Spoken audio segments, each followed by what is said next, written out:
دو نوجوان حضرت عمر رضی اللہ تعالی عنہ کی محفل میں داخل ہوتے ہیں اور محفل میں بیٹھے ایک شخص کے سامنے جا کر کھڑے ہو جاتے ہیں اور اس کی طرف انگلی کر کے کہتے ہیں، یا عمر، یہ ہے وہ شخص۔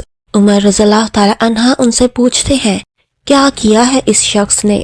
یا امیر المومنین، اس نے ہمارے باپ کو قتل کیا ہے۔ عمر رضی اللہ تعالی عنہ پوچھتے ہیں، کیا کہہ رہے ہو؟ اس نے تمہارے باپ کو قتل کیا ہے۔ عمر رضی اللہ تعالی عنہ اس شخص سے مخاطب ہو کر پوچھتے ہیں، کیا تو نے ان کے باپ کو قتل کیا ہے؟ وہ شخص کہتا ہے، ہاں امیر المومنین، مجھ سے قتل ہو گیا ہے ان کا باپ۔ عمر رضی اللہ تعالی عنہ پوچھتے ہیں، کس طرح قتل ہوا ہے؟ وہ، یا امیر المومنین، ان کا باپ اپنے اونٹ سمیت میرے کھیت میں داخل ہو گیا تھا، میں نے منع کیا، باز نہیں آیا تو میں نے ایک پتھر دے مارا جو سیدھا اس کے سر میں لگا اور وہ موقع پر مر گیا۔ عمر رضی اللہ تعالی عنہ فرماتے ہیں، پھر تو قصاص دینا پڑے گا، موت ہے اس کی سزا۔ اسی شخص نے کہا، مجھے صحرا میں واپس اپنی بیوی بچوں کے پاس جانے دیجیے تاکہ میں ان کو بتاؤں کہ میں قتل کر دیا جاؤں گا، ان کا اللہ اور میرے سوا کوئی آسرا نہیں، میں اس کے بعد واپس آ جاؤں گا۔ عمر رضی اللہ تعالی عنہ فرماتے ہیں، کون تیری ضمانت دے گا کہ تو صحرا میں جا کر واپس بھی آ جائے گا؟ مجمع پر ایک خاموشی چھا جاتی ہے، کوئی بھی ایسا موجود نہیں ہے جو اس شخص کے بارے میں جانتا ہو۔ مجلس میں چاروں طرف خاموشی ہے۔ اس صورتحال سے خود عمر رضی اللہ تعالی عنہ بھی پریشان ہو جاتے ہیں، کیونکہ اسی شخص کی حالت نے سب کو ہی حیرت میں ڈال کر رکھ دیا ہے۔ کیا اس شخص کو واقعی قصاص کے طور پر قتل کر دیا جائے اور اس کے بیوی بچوں کو صحرا میں تنہا چھوڑ دیا جائے؟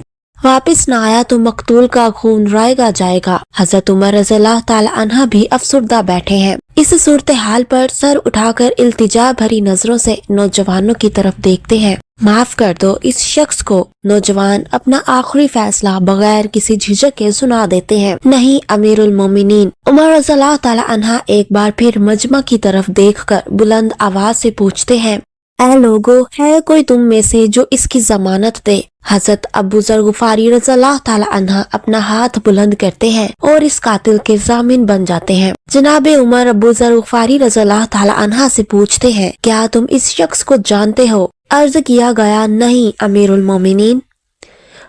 عمر رضی اللہ تعالی عنہ، تو پھر کس طرح ضمانت دے رہے ہو؟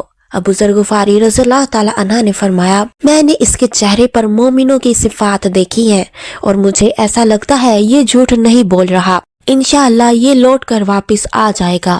عمر رضی اللہ تعالی عنہ، ابو ذر غفاری، دیکھ لو، اگر یہ 3 دن میں لوٹ کر نہ آیا تو مجھے تیری جدائی کا صدمہ دیکھنا پڑے گا۔ ابو ذر رضی اللہ تعالی عنہ اپنے فیصلے پر ڈٹے ہوئے جواب دیتے ہیں، امیر المومنین، پھر اللہ مالک ہے۔ عمر رضی اللہ تعالی عنہ سے 3 دن کی مہلت پا کر وہ شخص رخصت ہو جاتا ہے اور پھر 3 راتوں کے بعد نوجوان اپنے باپ کا قصاص لینے کے لیے بے چین اور لوگ جمع ہو جاتے ہیں۔ ابو ذر رضی اللہ تعالی عنہ بھی تشریف لاتے ہیں اور آ کر عمر رضی اللہ تعالی عنہ کے سامنے بیٹھ جاتے ہیں۔ عمر رضی اللہ تعالی عنہ سوال کرتے ہیں، کدھر ہے وہ آدمی؟ ابو ذر رضی اللہ تعالی عنہ جواب دیتے ہیں، مجھے پتہ نہیں ہے یا امیر المومنین۔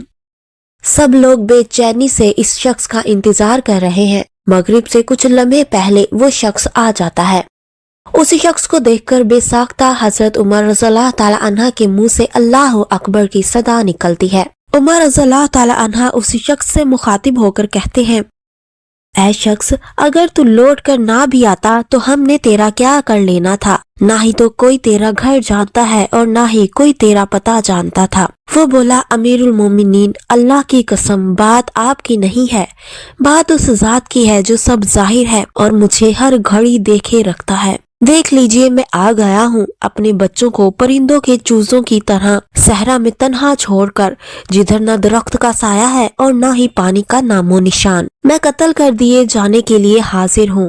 مجھے بس یہ ڈر تھا کہ کوئی یہ نہ کہہ دے کہ اب لوگوں میں سے وعدوں کا نبھانا ہی اٹھ گیا ہے۔ عمر رضی اللہ تعالی عنہ نے ابو ذر رضی اللہ تعالی عنہ کی طرف رخ کرتے ہوئے پوچھا، ابو ذر، تو نے کس بنا پر اس شخص کی ضمانت دی تھی؟ ابو ذر رضی اللہ تعالی عنہ نے کہا، اے عمر، مجھے اس بات کا ڈر تھا کہ کہیں کوئی یہ نہ کہہ دے کہ اب لوگوں سے خیر ہی اٹھا لی گئی ہے۔ حضرت عمر رضی اللہ تعالی عنہ نے ایک لمحے کے لیے توقف کیا اور پھر ان دو نوجوانوں سے پوچھا کہ کیا کہتے ہو اب؟ نوجوانوں نے جن کا باپ مرا تھا روتے ہوئے کہا، اے امیر المومنین، ہم اس کی صداقت کی وجہ سے اسے معاف کرتے ہیں۔